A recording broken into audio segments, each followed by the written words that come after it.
Warren Jeffs, the polygamist Mormon who is serving a life sentence in prison, is in a coma and he may not survive. Now, it turns out that prison officials actually induced the coma because he had been fasting for 3 days and he was extremely weak. Sometimes you induce a coma to save somebody's life. I don't really know how it works because, damn it, Jim, I'm a talk show host, not a doctor.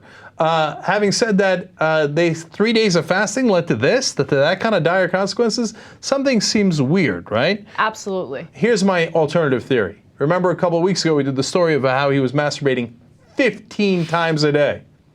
That's what did him in. He's finally exhausted. Yeah, he needs nutrients in order to masturbate that much, right? Yeah, I mean, if he's fasting and masturbating 15 times a day, no wonder the dude's in a coma. Okay, I mean, if he kept that up for these several weeks, I'm surprised he didn't pass away earlier. Leave it to Cenk to link those two things together. We both did that story because together. It's inhuman. And it didn't even come to my mind. Because I don't think about Warren Jeffs masturbating. It's inhuman, okay? It's not possible. There are limits to humanity. Apparently Warren Jeffs has run into those limits, okay? That's what you get if you mess with God. I probably shouldn't add that last part. But,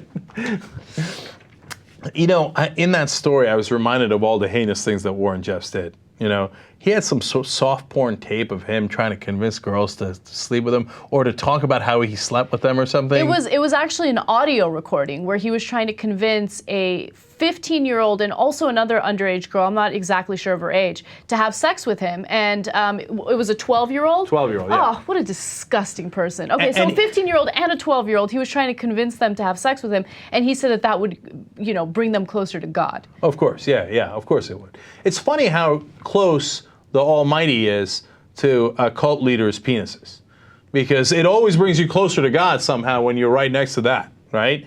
By the way, you know how many people, and that wasn't just him trying to convince them. He did convince them.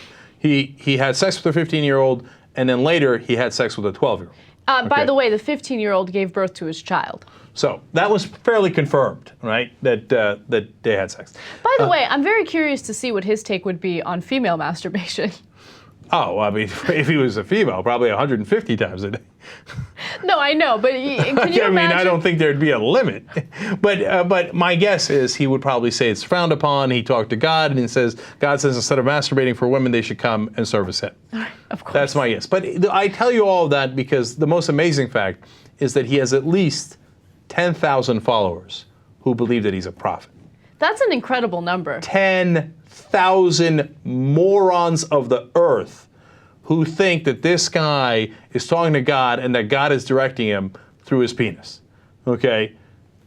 And I know it's brainwashing. I know it's not totally fair to call them morons. I know how brainwashing works and it's tough, and but come on, man, snap out of it. They're giving away their 15 and 12-year-old daughters to this animal.